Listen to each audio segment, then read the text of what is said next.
I am Mrs. Shivadevi Rathore, teaching social science in class 9 and 10. It is no doubt the integrated panel, flat panel, has made the class interesting.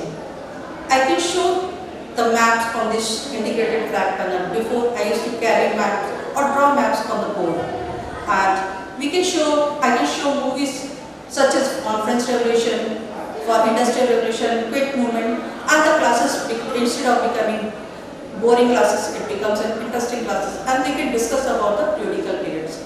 And lectures still becomes boring, and now I can keep an eye on the last lectures of the class easily. Homework has become very interesting. Now I can show them, I can download some tools and show them homeworks.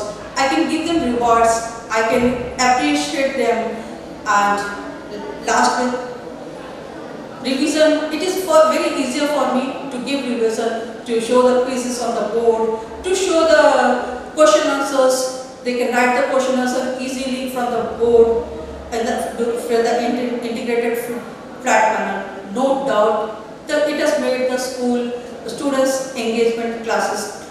Thank you.